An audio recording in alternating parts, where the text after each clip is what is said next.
Assalamualaikum warahmatullahi wabarakatuh. Kami dari kelompok 3 yang beranggotakan Saya Pika Setika. Saya Pamela Aquaria. saya Octavia Purwanti. Saya Pepi Agustin. Kamu mau baca buku sejarah, tapi takut ngantuk bacanya. Jadi di sini kami mau rekomendasiin satu buah novel yang berjudul Laut Bercerita, karya Leila Chudoro. Novel ini merupakan fiksi sejarah. Jadi singkatnya, tokoh utama dari novel Laut Bercerita ini yaitu Biru Laut.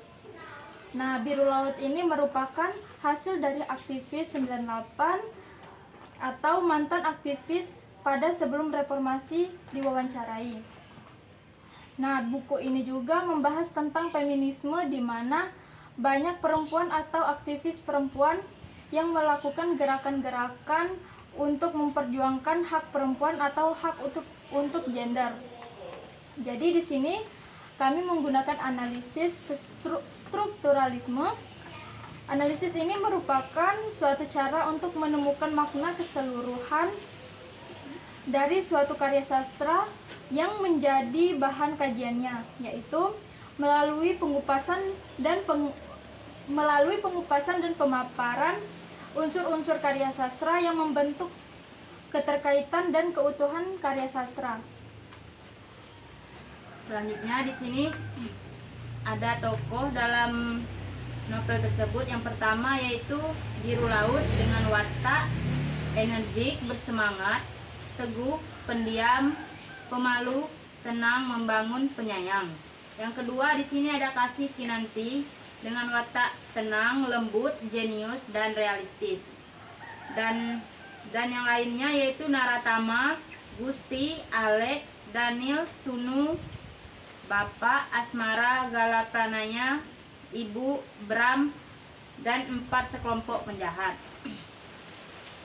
Jadi tema dari novel tersebut yaitu tragedi 1965. Novel ini mengangkat tema tentang tragedi 1965 di Indonesia, yaitu masa kelam di mana ribuan orang dituduh sebagai anggota atau simpatisan Partai Komunis Indonesia atau yang disebut dengan PKI, dan menjadi korban pembunuhan dan penahanan tanpa pengadilan. Identitas dan pencarian kebenaran. Latar di novel ini mengambil latar belakang pada periode pasca tragedi 1965 di Indonesia dan masa kini. Di dalam cerita ini, pembawa dibawa ke masa lalu dan masa sekarang yang menyoroti dampak tragedi tersebut pada kehidupan tokoh-tokoh utama. Sebagian besar cerita ini berlatar langsung di Jakarta, namun juga mengunjungi beberapa tempat lain di Indonesia seperti Pulau Baru. Plot di dalam cerita ini ada 3, yaitu pendahuluan, perkembangan, dan klimaks. Di pendahuluannya, Biru Laut menerima paket misterius berisi surat dan barang-barang yang terkait dengan masa lalu keluarganya. Hal ini yang mendorong untuk menyelidiki tragedi 1965.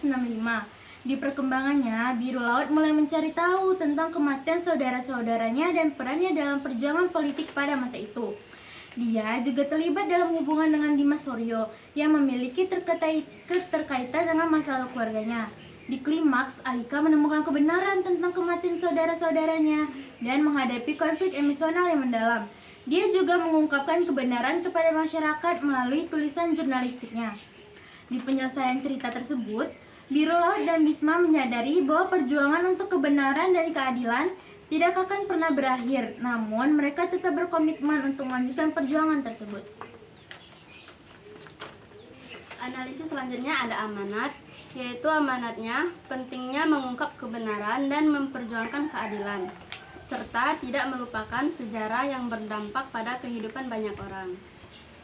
Pokoknya, kami merekomendasikan buku Laut Bercerita ini untuk kamu yang pertama atau yang belum pernah sama sekali membaca buku atau novel atau yang masih awam.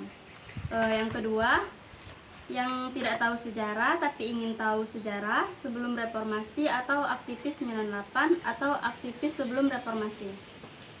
Jadi, setelah kami menganalisis dan membaca buku novel ini, dari kelompok kami memberi rating novel ini 8/10. Jadi itu saja analisis dari kami. Jika kalian ingin membaca novel, jangan lupa baca novel ini ya, Laut Bercerita. Itu saja dari kelompok kami. Jika ada salah dalam menganalisis, kami minta maaf. Kami akhiri. Wassalamualaikum warahmatullahi wabarakatuh. Bye.